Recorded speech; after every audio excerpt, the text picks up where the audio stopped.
Hello, my book and wax friends. Welcome to my channel. I am Amber, and today is my reading wrap up and the bars that I used with them for the month of November.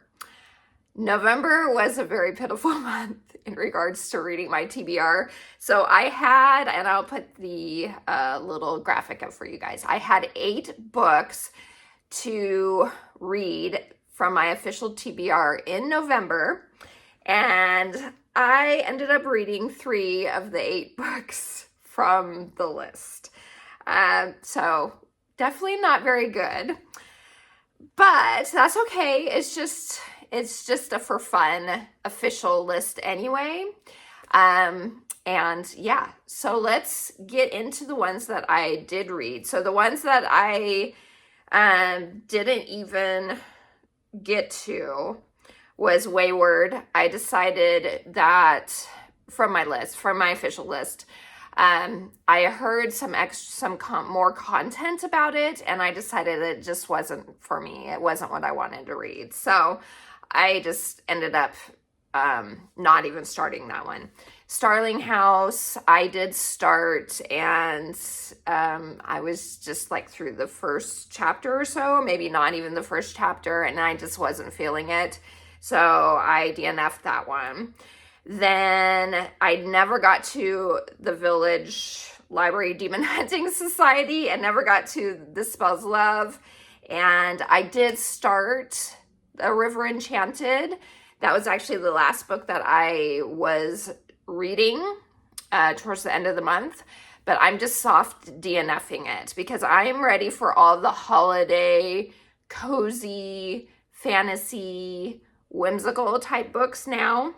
Not that it wasn't like a fantasy book, because it is. It just wasn't giving me those vibes. So I don't want to continue it now that we're in December, but I do want to get back to it at one time in eventually in 2025. I'll get back to it, hopefully.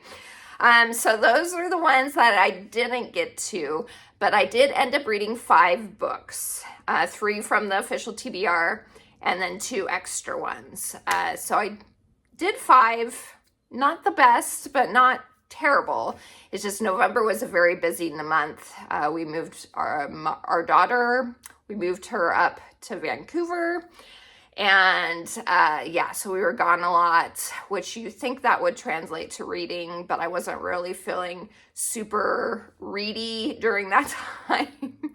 And so I didn't get a lot done. So anyway, 5 books I did get to. Let's jump into it. And then I will timestamp this because at the end I do talk about the wax melts that I melted in regards to the books. And so if you want to just jump to that, or you just want to go to specific books, that sort of thing, the timestamps will be there for you. Okay, first one I read in November was The Last Tale of the Flower Bride by I can never say her name right, Roshani Chokshi. I don't know why that's so hard for me to say, but it is. So this one I ended up giving a 3-star. I really didn't know how I felt about it, like rating wise. This one is a book about a lady whose name is Indigo. And she marries a man. You always only know him as the bridegroom. And most of the book is from his point of view, but there is a point of view from prior stuff. It goes like back in time a little bit. So you get like the back time from the point of view of Indigo's best friend, Azure. And then you have the bridegroom's point of view. So it is like a mystery. This one, I say I didn't know how I felt about it, like to give it a rating, because throughout the whole thing, there's like this feeling of dread through it. And there's this very uncomfortable feeling through the whole book. It's a mystery about, well, it's not a mystery book, but there's a mystery in it. And you don't know if it's a lot of it that you're reading is really happening It's kind of has a fantasy element, like a dark fairy tale type vibe to it, but it takes place in a modern day setting. So the bridegroom and Indigo get married, and they end up going back to her old house that she grew up in, that she hadn't been back to in like 5 years or so. And because her aunt is dying, so she goes back to kind of take care of the will and everything else. And come to find out, there are things that, just kind of weird things happening. The house in it feels kind of sentient, kind of like the same type of vibe that you get from Edgar Allan Poe's. And the name of this story just escaped me. The one with the sentient house. I can't remember it. I'll put it down here when I finally remember it. Anyway, so it has that same type of sentient house vibe. So there's like a fantasy type element to it. But at the same time, you don't know what is kind of real. So Indigo and Azure are best friends, and there's like kind of like an obsessive dynamic between the two of them, a very manipulative type of vibes from them. Indigo is very like manipulative, but at the same time, you don't know if she like truly believes the things that she's saying. Is she just kind of crazy, or is she just out to manipulate and have this like relationship with Azure, her best friend, like best friend relationship, and to have her only for herself type of thing. So there were very like uncomfortable elements to it for me. That's why I was like, I don't know how to rate this thing. The writing is beautiful. The prose is beautiful. It was just kind of hard to settle on a star rating. So that's why I'm giving it a 3-star. Some of the things, the little surprises in it, I didn't see coming. There were a couple that I did see coming. But overall, I liked how it ended. And the twists in it were pretty cool. So would I recommend this to people? I don't know. If you're into more of that dark fairy tale type of vibe, possibly. But it has, again, kind of those abusive elements in it that you just kind of get this uncomfortable feeling. If you're okay with that sort of thing, then I would say pick it up. I know. Anyway, okay, moving on. The next one I read, this was not part of the official TBR, but that is Two Twisted Crowns by Rachel Gillig. This is the second book, the final book in the Shepherd King duology. The first one is, I just read it last month or the month before. I think it was September I read it. One Dark Window. So this is the conclusion to that series.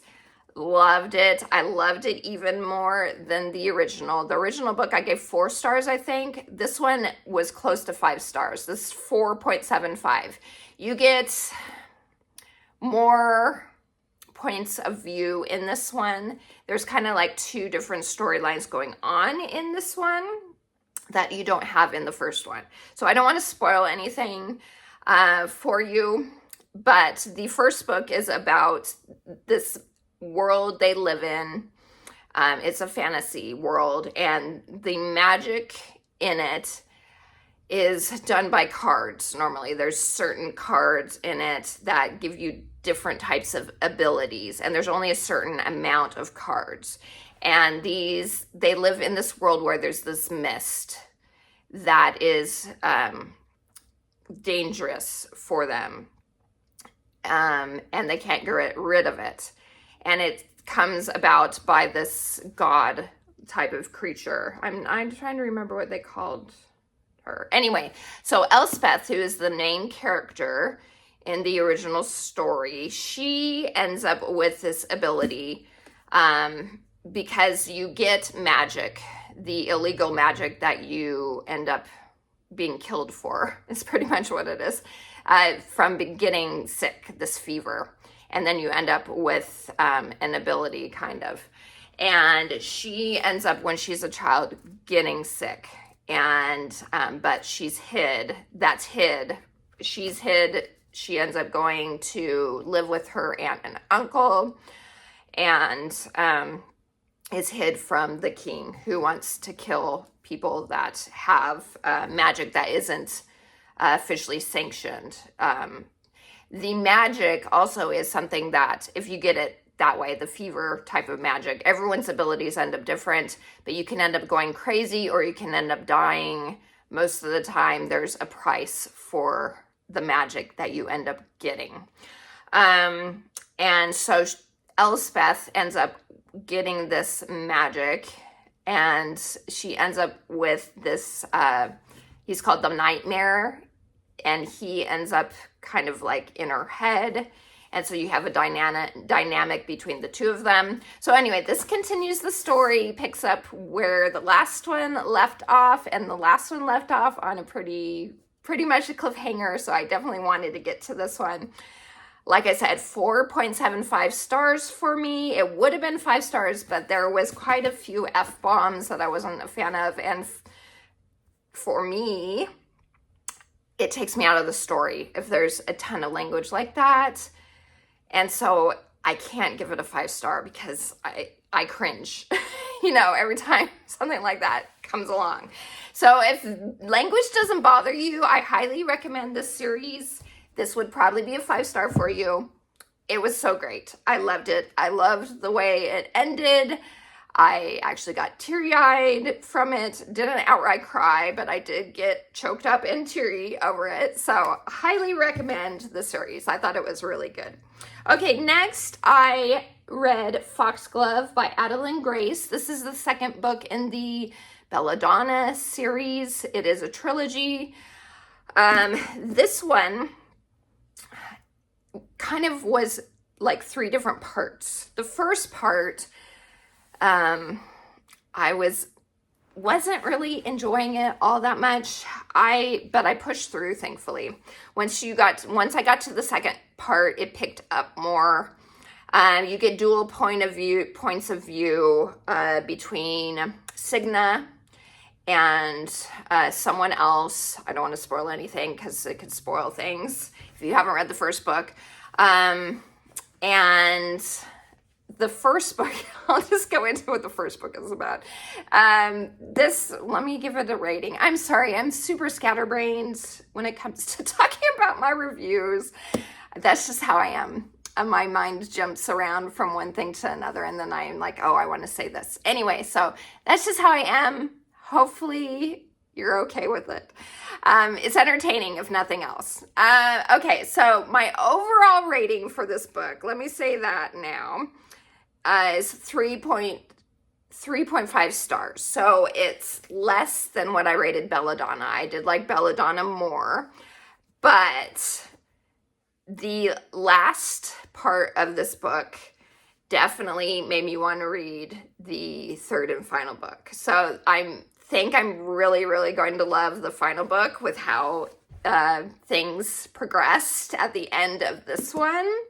So I'm excited to get into that one. There's a character in here I wasn't a super fan of, but I'm excited to see what happens in the third one because of the developments that happen in this one in regards to that character. And I don't think you're really supposed to like this character all that much anyway, in my opinion. But the first book, let me go into what the actual storyline is about. It's about a girl named Signa. And she can see death, and death is an actual person. And she can see people after they've died, like their spirits. And when she was a baby, her parents died. They were murdered along with a bunch of other people in a ball party thing they were having. And she is passed from like family member to family member, and it always seems like she ends up with a new family member because her old family member died. So death kind of follows her around, it feels like. And she ends up finally, after her aunt dies, in kind of mysterious ways, she moves in with her aunt's, cousin. Her cousin's family. Her cousin had passed, her older cousin. So she moves in with her cousin's husband and his 2 children. And come to find out, there's a mystery in regards to her cousin's death, and her other cousin, who's the daughter of the one that passed away, is also sick with this mysterious illness and is dying. And so there's a mystery behind it, and she hates death, the actual person death at the beginning, but comes to kind of join forces with him and realizes that he isn't what she thought he was, and isn't like out to get her or anything like that. So it's a good series. I did really enjoy the first book. I did like this one's second part on more. First part, it was okay. But from the second part on, so about probably 50% in to the book. Yeah, I would say it was about 50% is when I really started to enjoy it. But I'm looking forward to the third one, which is called Wisteria.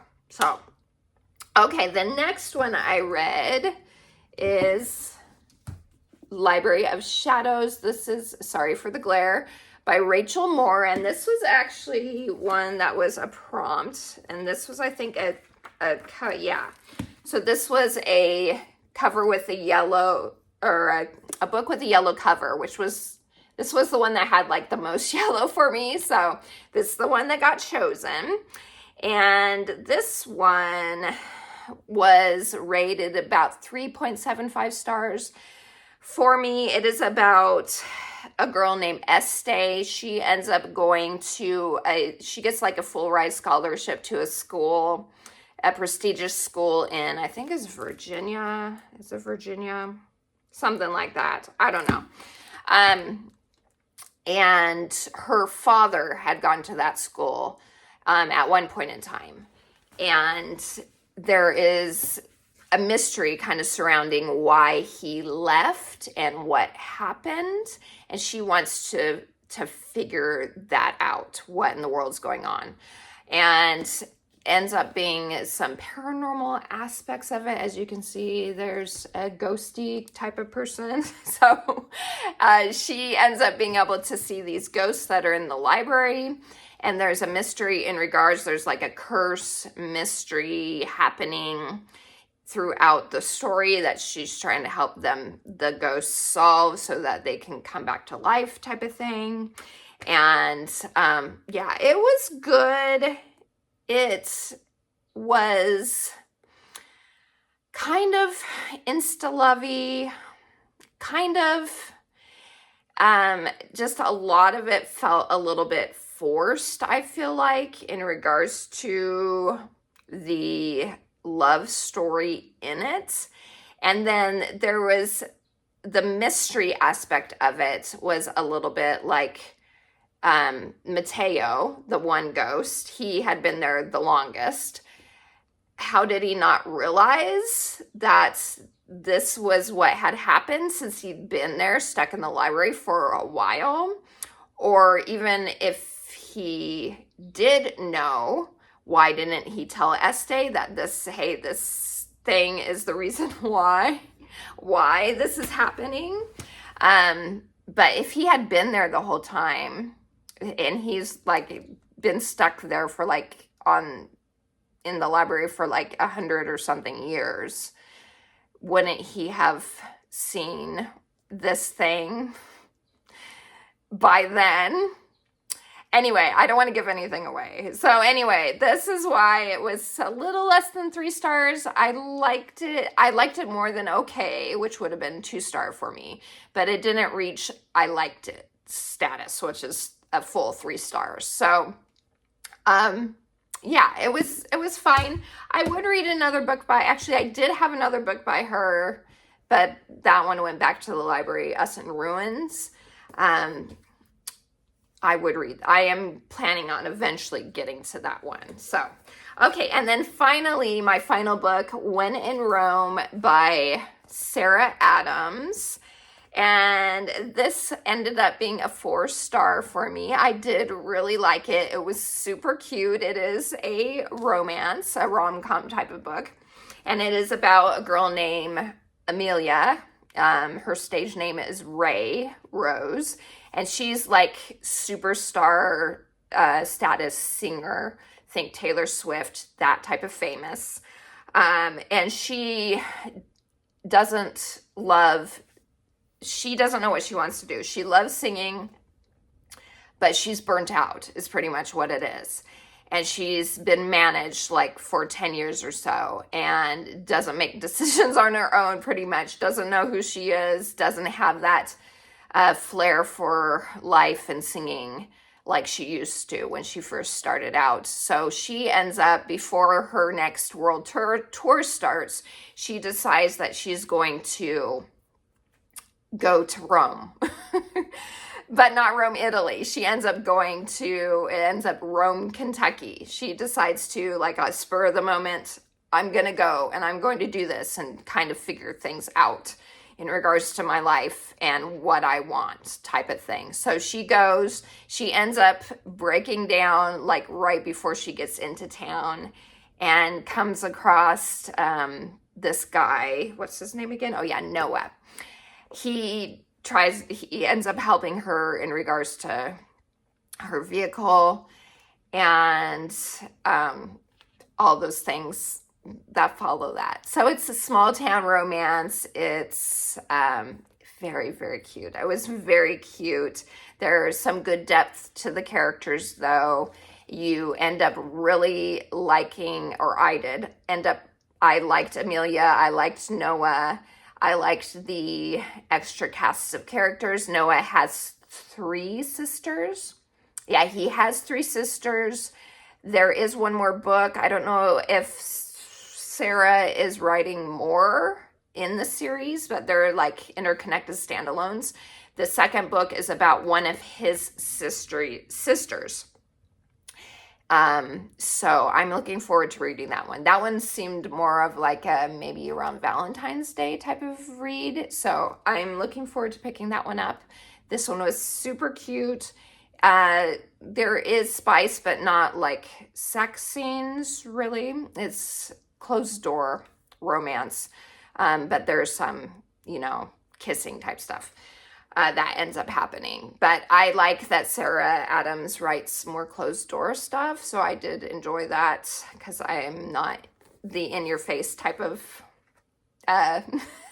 spicy stuff.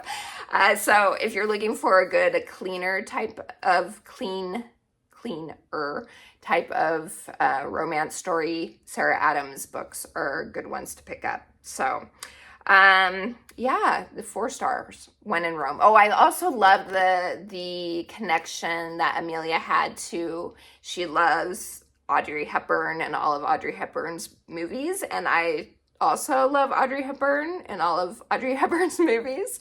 So she had that connection with her mom, which throughout the story, she was kind of on the outs with her mother.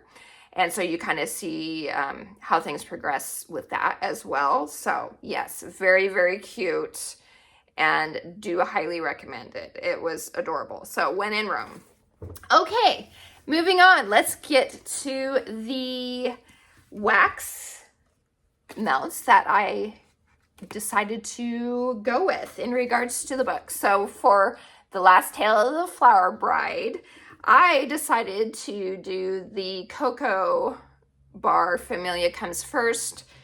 It is a very like powdery marigold floral, and it just felt like it worked really well with The Last Tale of the Flower Bride. So that was a good combo right there. Then we have for Two Twisted Crowns, I picked Hollow Harvest. This is a very like mysterious type of earthy, pumpkin, woodsy, incensey type of scent. And with the mist and the dark fairy tale aspects of the story works perfectly. I felt like this one is no longer available. Coco is still available. Then we have for Foxglove, I went with the Disney Villains, Evil Queen Just One Bite. This is another one that is no longer available, but this is like a deep, dark molasses apple type of scent, and I felt like it worked really well with that one. Then we have Library of Shadows. This one I did first day of fall. I was trying to think, does this happen in the fall? It does. Actually, this does happen in the fall. That's not why I chose it. This just felt like it would be a good one in regards to, because it kind of gives that vibey, cozy library type of vibes in school in the fall. So that one works out really well for that. And that one is available. My website is down below for you.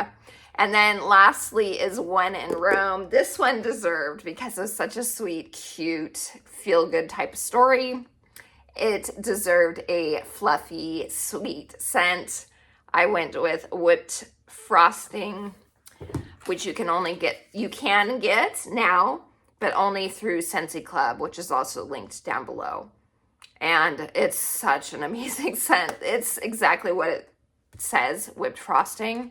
Amazing, delicious, my favorite frosting type smell ever. It's so good. So whipped frosting, you can pick this up, but like I said, you do have to get it through Club. But you can do like buy it and then cancel the Club after it ships. You're never locked into Club, and Scentsy Club is the best. So that's it, you guys. That is everything that I read and melted in regards to what I was reading for the month of November. I'm very excited to get to my December reads and get all those cozy, holiday, whimsical, magical type vibes going. And so tell me down below, what are you reading? And do you read like Christmassy, holiday type books in December? I would love to hear from you guys. Thank you so much for spending some time with me. And I hope you have a wonderful rest of your day. Until next time, TTFN. Ta-ta for now.